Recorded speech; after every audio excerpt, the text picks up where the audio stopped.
My name's Eric Odegaard. I'm with Minnesota Truck and Trailer School and Class A leasing. So the inside, we're doing the in-cab portion of the pre-trip inspection. The first thing on our list is just our seat belt.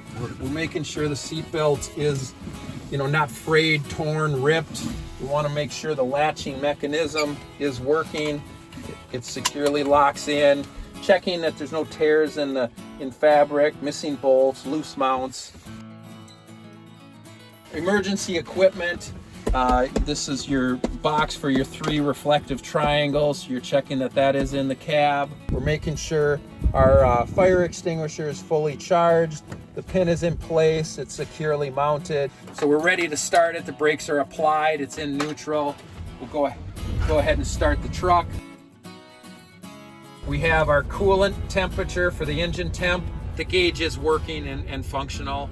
Straight above that is your engine oil pressure.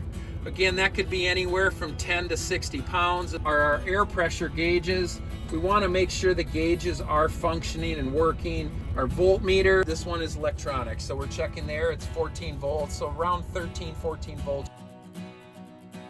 We want to check, the left turn, the indicator here.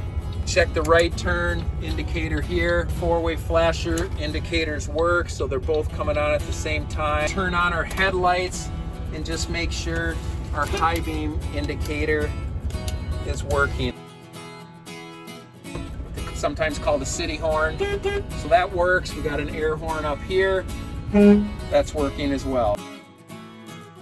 When we turn this on, we can feel it's blowing down by our feet. We can feel it's blowing across at the dash to defrost the windows. So the windshield's free of chips, cracks. It's reasonably clean, free of obstructions, so nothing's blocking the obstruction of the window. Here we're checking our mirrors. Our mirrors are properly adjusted for the driver. There's any visible damage to the mirrors on both sides. So the wiper blades are working, making sure the washers are working. We're checking the blades also too. The blades are securely mounted. The rubber isn't torn, ripped, damaged. So we're gonna check the parking brake. We're gonna release the trailer and just isolate the truck. And we wanna check that the truck itself is holding. So we're gonna throw the truck in drive here. Now I'm going to just nudge the gas just a little bit, and that shows us that the parking brake is holding. Apply the trailer brake, release the truck brake. So now just the trailer brakes are on. So what we can do is check that our 5th wheel connection is locked. So we'll give it a little bit of gas here. We can feel that the truck and trailer, they're securely locked. We want to make sure that our service brake, our foot brake, is working. So we're going to just let the truck roll forward a few feet and then apply the service brake. And the service brake is stopping the vehicle. Now at this point, we're gonna leave these 2 brakes released. I have my foot on the brake. I'm gonna put it back in neutral. I'm gonna shut off the engine, and then I'm gonna put the key to the on position. So the key is on, the motor is off. Now we're looking at our air pressure gauges. And right now we're listening and checking the air system. It shouldn't leak more than 4 pounds per minute. So after you wait a minute, your next check is to check your low air warning buzzers. Simply just start pumping the brake pedal.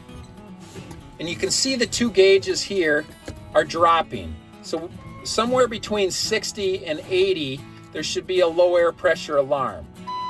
So you can see the red light just came on the one. The red light came on the second one, between 60 and 80.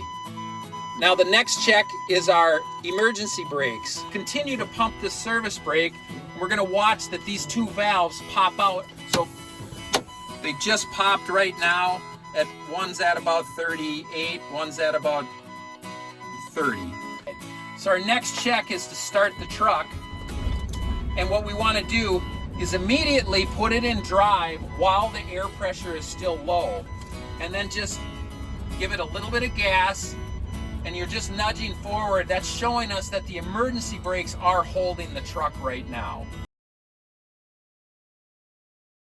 This morning, terrifying video of an Ohio school bus that narrowly missed being slammed by a tractor trailer. This could have been devastating to our community. Tuesday, as the Medina School District bus was picking up kids, with its lights flashing and stop sign arm out, a loud horn is heard behind them. The horn coming from an 80,000-pound tractor trailer not far behind, going nearly 45 miles an hour, unable to stop. Stop! No! The vehicle behind the bus pulling out of the way. A quick-thinking pickup driver stopped in the southbound lane, backed up, hitting the SUV behind him. That extra space was just enough room for the tractor trailer's driver to maneuver around the bus and avoid hitting anyone. The big rig driver managing to stop about a quarter mile down the road, later telling police his brakes had gone out. That tractor trailer was inspected, and police are waiting on those results to see if the trucking company or the driver could face charges.